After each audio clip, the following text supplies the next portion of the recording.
Let the one who has understanding calculate the number of the beast, for it is the number of a man, and his number is 666. The idea that many of our country's elite are Satanists may sound absurd, but if I told you a year ago your church doors would be forced shut and you would be banned from worship, that may would have seemed absurd too. It is odd how many times 666 appears in their work.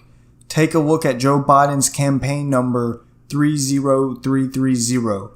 When you take 2020 and divide that by 666, you get his exact campaign text number. Then you have the act passed by Congress which allows contact tracing even inside the home. It is titled no other than H.R. 666. Even more worrisome is the purchase of 666 Fifth Avenue made by Jared Kushner, senior advisor and son-in-law to Trump. He desired the building so bad he paid $1.8 billion for it, well above the building's value.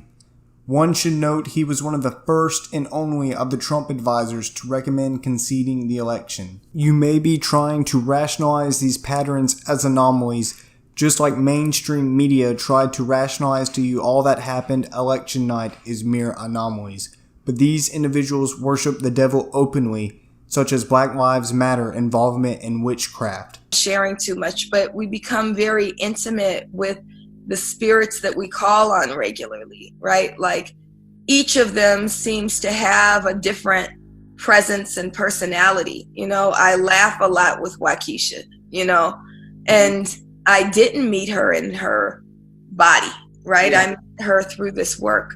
It's a very important practice. Hashtags are for us are way more than a hashtag. It is literally almost resurrecting a spirit so they can work through us to get the work that we need to get done. I started to feel personally connected and responsible and accountable to them, both from a deeply political place, but also from a deeply spiritual place. And always, you know, and my tradition, you offer things that your loved one who passed away would want, you know, whether it's like honey or tobacco or things like that. And it's so important, not just for us to be in direct relationship to our people who've passed, but also for them to know we've remembered them.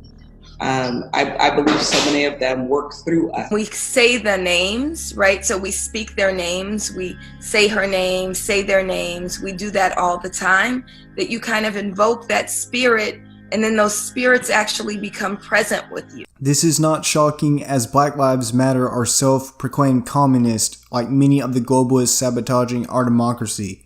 The Communist Manifesto states, "Communism abolishes eternal truths. It abolishes all religion and all morality. Instead of constituting them on a new basis, it therefore acts in contradiction to all past historical experiences.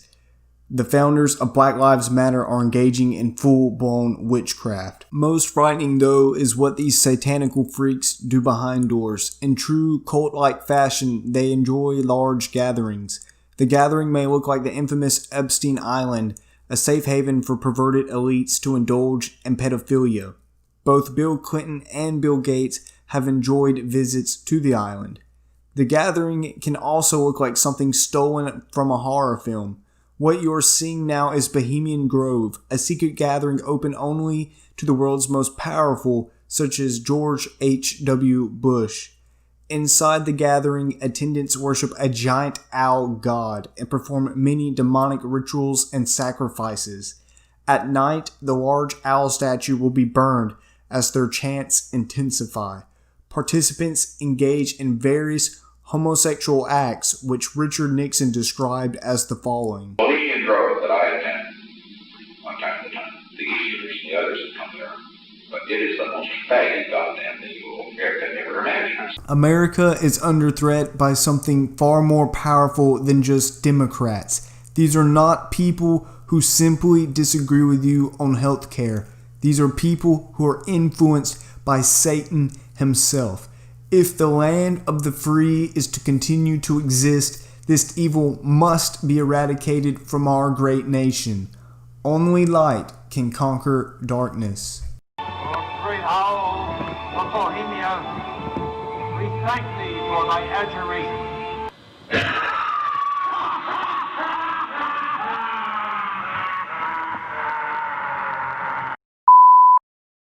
You were told the Cold War ended in 1991, because that's when things got hot. Chi-coms have infiltrated America. Our country is under attack by open, globalist, communist scum. You may think the draconian COVID guidelines forced upon you are for your protection, but they are to usher in the promises of the Communist Manifesto. Abolish all religion. Abolish the family. Abolish private property and control all media. You can accept this as your new normal, or with the spirit of past patriots boiling inside you, rise up against this tyrannical takeover and give birth to America's second revolution.